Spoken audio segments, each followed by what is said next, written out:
পরম প্রেমময় শ্রী শ্রী ঠাকুর আমার, পরমারাধ্যা জগজ্জননী শ্রী শ্রী বড়মা, পরম পূজ্যপাদ শ্রী শ্রী বরদা, পরম পূজ্যপাদ শ্রী শ্রী আচার্য দেবী শ্রীচরণে আমার শতকোটি প্রণাম। আমি শ্যামলী দেবনাথ। শ্যামার পরিবার চ্যানেলের সকল ভাই ও বোনেদের জানাই জয়গুরু ও ভালোবাসা। আমি শুরু করছি ইষ্ট প্রসঙ্গ আলোচনা। স্রষ্টা যা কিছু সৃষ্টি করেছেন তার মধ্যে মানুষ অবশ্যই আলাদা। মানুষ চিন্তা করতে পারে, সিদ্ধান্ত নিতে পারে, এগিয়ে যেতে পারে, আবার পিছিয়েও যেতে পারে, উন্নতির পথে চলতে পারে, অবনতির পথে চলতে পারে, আরও কত কিছু পারে। পশুদের জীবনে উন্নতিও তেমন নেই, অবনতিও সেই অর্থে নেই। সে তার জিনগত বৈশিষ্ট্য অনুযায়ী চলে। ট্রেনিং দিয়ে তাকে কিছু কসরত বা অভ্যাস শেখানো যেতে পারে, এই পর্যন্তই। মানব জীবনে অনন্ত সম্ভাবনা আছে, আবার মানব জীবন অতি বিচিত্র। সবাই আনন্দ চাইলেও সবাই একভাবে তা খোঁজে না। জীবনকে নষ্ট করে দেওয়াই অনেকের কাছে এক আনন্দের বিষয়।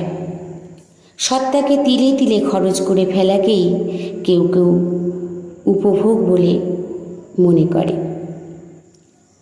আমাদের গায়ে যখন চুলকানি রোগ হয় তখন ওই জায়গাটা নখ দিয়ে আঁচড়িয়ে একরকম বেশ আরাম উপভোগ করি।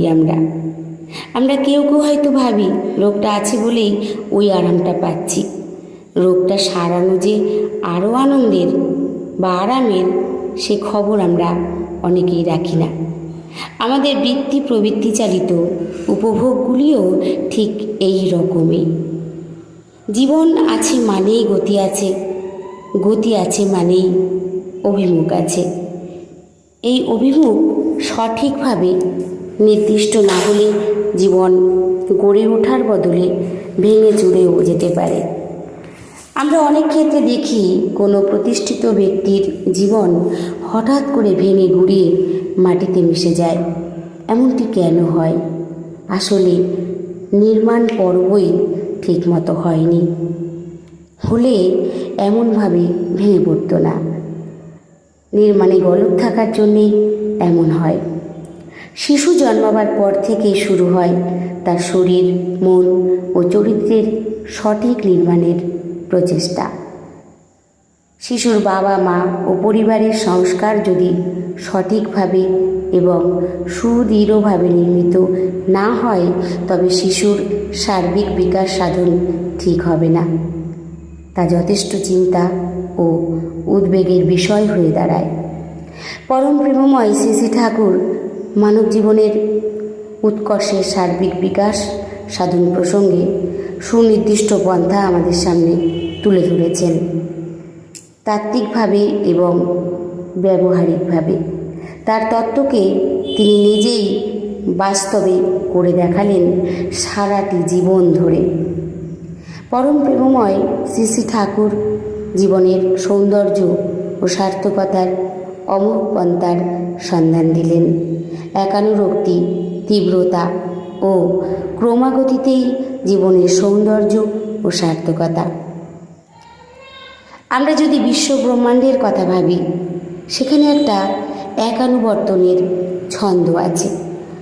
সমস্ত গ্রহ, নক্ষত্র, গ্রহাণুপুঞ্জ তাদের চাইতে অনেক বড় কোনো না কোনো নক্ষত্রকে কেন্দ্র করে আবর্তন করেই চলেছে।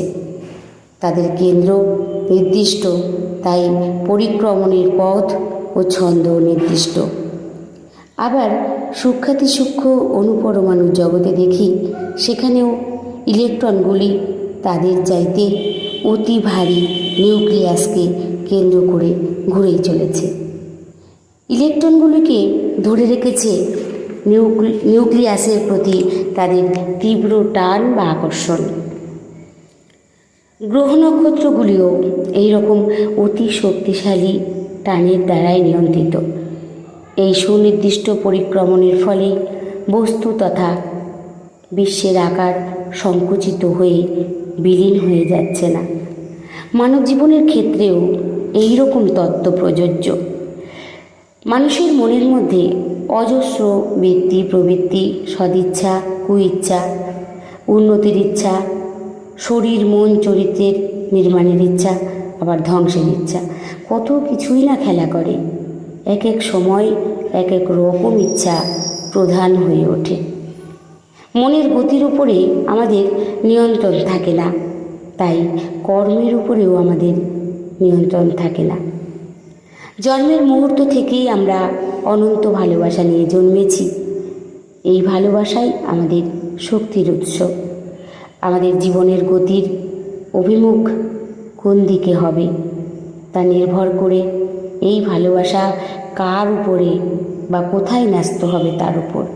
পরম প্রেমময় শ্রী ঠাকুর বলেছেন, অনুরাগী একমাত্র দীপন রজ্জু, যা ধরে মানুষ উন্নত হতে পারে, অবনত হতে পারে। শ্রেয় সংশ্লিষ্ট অচ্যুত অনুরাগ মানুষকে উন্নতই করে তোলে, আর অবনতে আসক্তি মানুষকে জাহান্নামে নিয়ে যায়।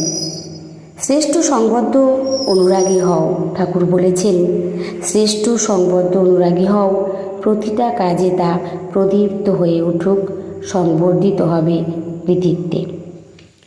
আমরা বিল্বমঙ্গলের কাহিনী অনেকেই জানি। একজন নারীর প্রতি টানে তিনি পাগল হয়ে উঠেছিলেন।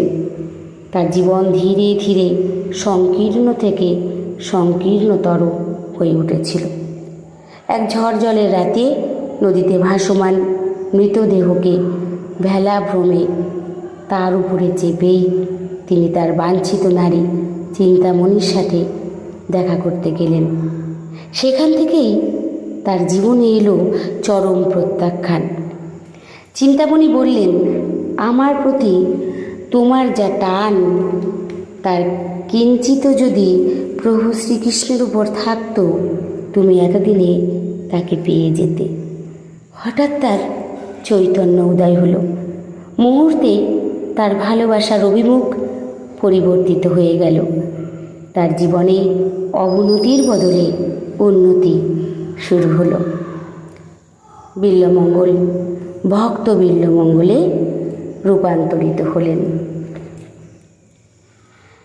গুরু তিনি, যিনি নিকষ আধারে আচ্ছন্ন আমার মনোজগৎকে ক্রমে ক্রমে আলোয় উদ্ভাসিত করে তোলেন, যিনি মানুষের বংশ ও বর্ণগত ঐতিহ্য অনুসারে তার পরিবেশজাত এবং প্রবৃত্তি প্রধান কর্মজাত সব রকম ভ্রান্তিকে শুধরে দেন ঐশী প্রজ্ঞায়, পরম প্রেমে, যার দর্শনে মুহূর্তেই স্থির হয় মনের সব অস্থিরতা, যার স্মরণে মননে সান্নিধ্যের সন্ধান পেলে এক আলোকময় অদৃষ্টপূর্ব আনন্দ রাজ্যের। জগৎ আছে যখন, তখন তো মায়া আছেই, অসৎ প্রবৃত্তিও আছে, কিন্তু তারই সঙ্গে গুরু আছেন বলেই পৃথিবীটা ভয়ঙ্কর কোনো নরককুণ্ড হয়ে যায়নি। তাই আসুন আমরা সকলেই পরম দয়ালের নির্দেশিত পথে চলব। তাকে অনুসরণ করে চললে আমরা সবাই ভালো থাকব, সুস্থ থাকব। সব কিছুর মধ্যে একটাই সেই পথ, সেরা পথ, তার পথ। তাকে ধরলে ভালো থাকা যায়, সুস্থ থাকা যায়। সকল সময় আমরা চিন্তা থাকবে আমাদের এটাই, ঠাকুরকে ভালোবাসার, তাকে মাথায় করে নিয়ে চলতে হবে, তবেই তো আমরা ভালো থাকব। তাই পরম দয়ালের সেই বাণী, স্বার্থ আমার তুমি শুধু, কোনো প্রয়োজন স্বার্থ নয়, ভর দুনিয়ায় যা হোক না হোক তোমার অতৃপ্তি করে যে ভয়। তাই স্বার্থ হবে আমাদের শুধু ঠাকুর। ঠাকুর ছাড়া পৃথিবীতে আপন বলতে আর কেউ নেই। পরম দয়াল আমাদের আপনজন। তাই আসুন আমরা সব সময় তাকে মাথায় করে নিয়ে চলব তার নির্দেশিত পথে। সবাই ভালো থাকবেন, সুস্থ থাকবেন। পরম দয়ালের শ্রীচরণে আমি সকলের জন্য মঙ্গল প্রার্থনা করি। জয় গুরু, বন্দে পুরুষোত্তমম।